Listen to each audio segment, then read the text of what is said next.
Recientemente se estuvo estrenando la película animada de Sony Pictures Animation Spider-Man Across the Spider-Verse.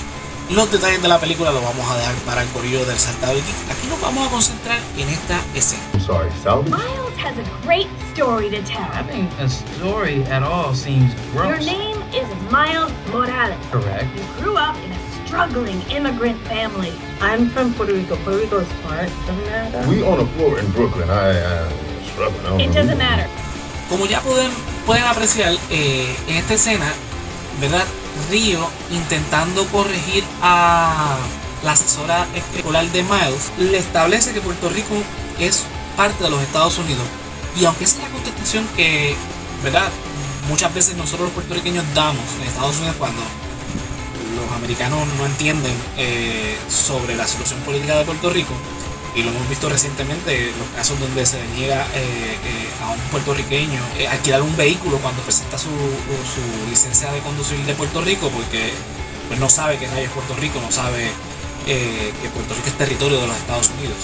Y aunque técnicamente Estados Unidos siempre nos ha tratado como un país foráneo, la realidad es que como los puertorriqueños tenemos ciudadanía de los Estados Unidos.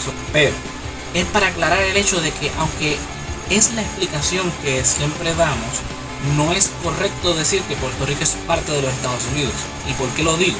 Bueno, a principios del siglo XX hubo una serie de casos que se llamaron los casos insulares, que se daban a raíz de la ley Foraker de 1900. Uno de ellos establece claramente y dice que Puerto Rico pertenece a los Estados Unidos, pero no es parte de los Estados Unidos. ¿Qué significa esto?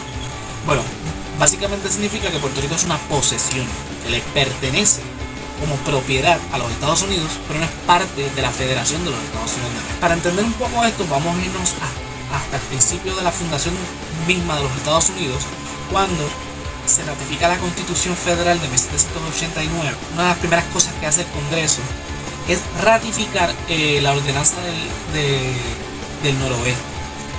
Esta ley, creada por los artículos de la Confederación, que fue el gobierno que vino antes de la Constitución que conocemos hoy día en Estados Unidos, buscaba la forma de organizar políticamente los territorios que el Reino Unido cedió en la ratificación de la independencia en 1783. Esa ley establecía una serie de pasos en donde primero que nada se dividía un territorio dándole nombre de territorio de los Estados Unidos. O sea, se delimitaba territorialmente el sitio para entonces organizarlo. El Congreso de los Estados Unidos creaba un gobierno civil. El mismo tendría un gobernador que iba a ser nombrado por el Congreso, que duraría 3 años, un secretario que duraría unos 4 años y 3 jueces sin término de tiempo. Se extiende la ciudadanía americana a los habitantes de los territorios. Y cuando este territorio alcanzara los 5.000 hombres libres, aptos para votar, entonces podían hacer una elección para crear una asamblea legislativa. Se extiende los derechos de la Constitución de los Estados Unidos.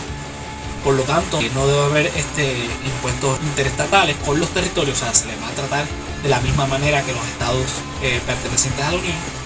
Y una vez el territorio alcanza más de 60.000 habitantes, esto puede ser entre hombres y mujeres y niños, o sea, se excluía los esclavos, pero lo que quiero decir es que no era como, ¿verdad?, en la regla anterior de que eran 5.000 hombres libres aptos para votar, hombres libres blancos.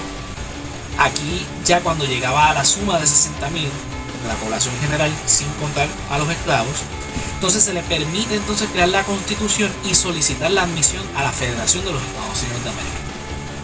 Hay unas excepciones a la regla, algunas cuantas, la mayoría son 6 en total, la mayoría eran porque eran repúblicas independientes que solicitaron la admisión y rápidamente se les concedió, se hicieron parte integral de la federación. El caso de Texas, el caso de Vermont, etc.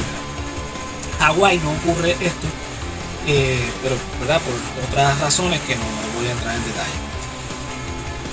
La mayoría de territorios que se van adquiriendo a través del siglo XIX hasta llegar a la costa oeste de los Estados Unidos se da mediante tratados de compra o tratados de paz durante una guerra.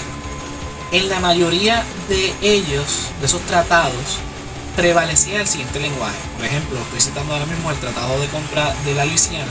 En su artículo 3 dice: los habitantes de los territorios cedidos serán incorporados a la Unión de los Estados Unidos y admitidos tan pronto sea posible, según los principios de la Constitución Federal, al disfrute de todos los derechos, ventajas e inmunidades de los ciudadanos de los Estados Unidos, y mientras tanto se mantendrán y estarán protegidos en el libre disfrute de su libertad, propiedad y religión que profesan. O sea, desde antes de organizar el territorio ya se está estableciendo, ¿verdad?, que van a ser estados de la Unión, que son ciudadanos de los Estados Unidos y que van a disfrutar de los derechos y libertades que provee la Constitución de los Estados Unidos. No pasa lo mismo cuando finaliza la guerra hispano-cubano-estadounidense, en donde se ceden los territorios de Guam, Puerto Rico, Filipinas y Cuba.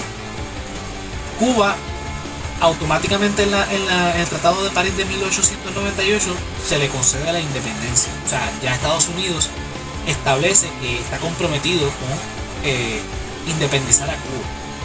Proceso que tarda al menos unos 2 años, hasta 1900, que actualmente Cuba es libre de Estados Unidos en este caso. El caso de Guam se convierte en una base militar básicamente, y en el caso de Filipinas se desarrolla toda una guerra, ¿verdad?, que se estaba ya dando con los españoles, ahora pasa con los estadounidenses, de independencia, una guerra de independencia. En Puerto Rico se instaura un gobierno militar y tardan 2 años en crear la ley Foraker. La ley Foraker lo primero que hace es crear la ciudadanía puertorriqueña, estableciendo que los puertorriqueños son extranjeros. O sea, ya desde el saque nos están tratando como nación extranjera. Crean la tarifa Dingley, que aunque la eliminan rápidamente, rompe con el precedente de los territorios antes organizados, donde no existía esta tarifa o algún impuesto para mover mercancía entre los estados. O sea, el comercio interestatal se supone que por constitución esté libre de impuestos. En el caso de Puerto Rico no sucede de esa manera.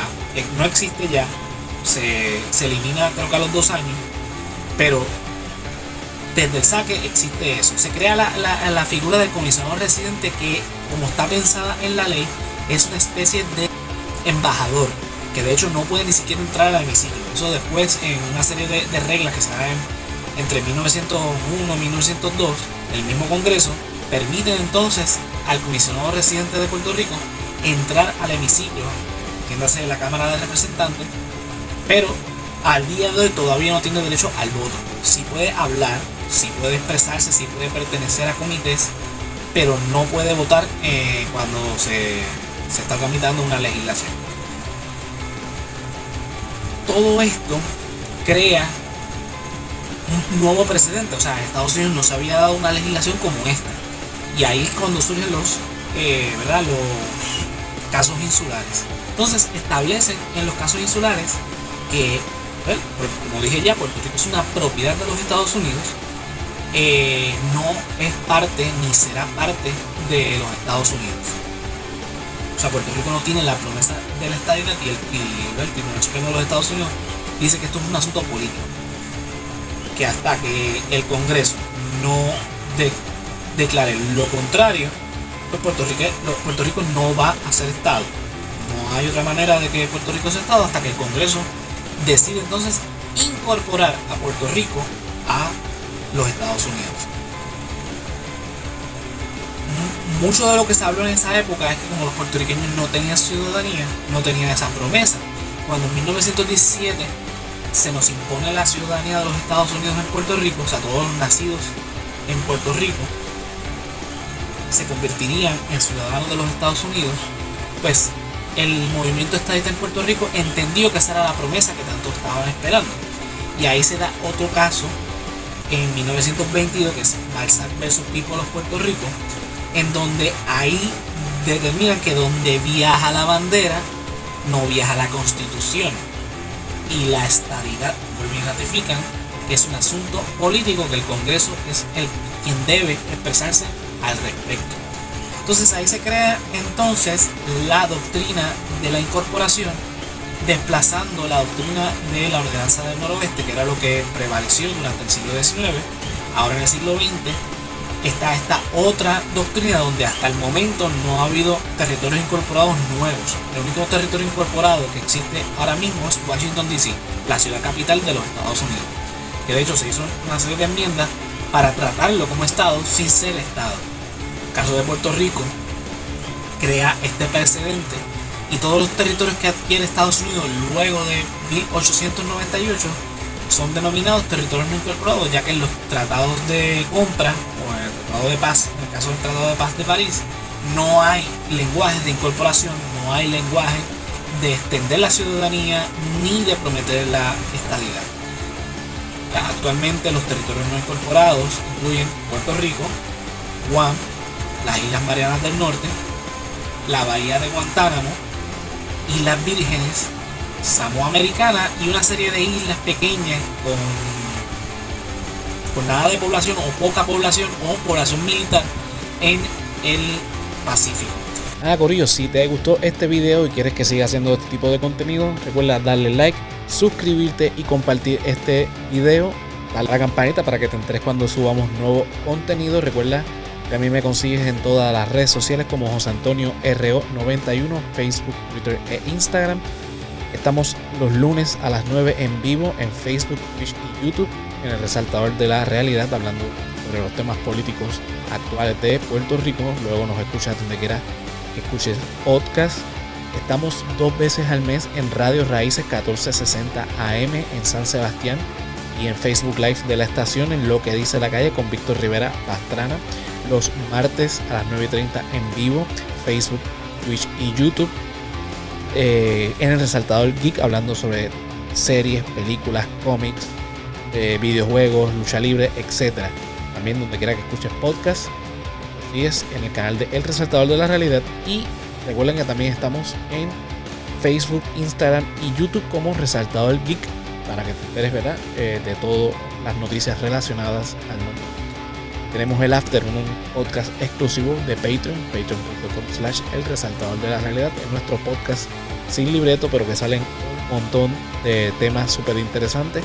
Es un podcast que escuchas solamente de manera exclusiva en nuestro Patreon. También nuestro Patreon, los estrenos anticipados de la clasecita de Josian. Luego, donde quiera que escuchen podcast, incluyendo YouTube. El politólogo que cocina, tenemos estrenos anticipados en Patreon y luego en YouTube, patreon.com/El Resaltador de la Realidad. Los tiers comienzan desde $1 y te unes al corillo de Keila Joan, Melissa Meléndez, Mercedes Nieves, Andrés Sanfilio, Joel López, José Ramos, Juan del Valle, Gerardo Monge, José Ramos Vega, Néstor Soto y Mari Ortiz. También nos puedes apoyar entrando en www.elresaltadordelarrealidad.com, cliqueas en tienda y te llevas la mercancía con los diseños del hombre lobo, el callito y este servidor. Hay camisas, mousepads, stickers, gorra, mochila, hay de todo un poco, así que chequéate y llévate la mercancía de El Resaltador de la Realidad. Y por supuesto, como dije ya, vuelvo y repito, like, suscríbete, comparte y dale a la campanita, y es la mejor manera que nos puedes apoyar. De manera gratis y sin mucho que hacer. Así que nada, nos vemos entonces hasta la próxima.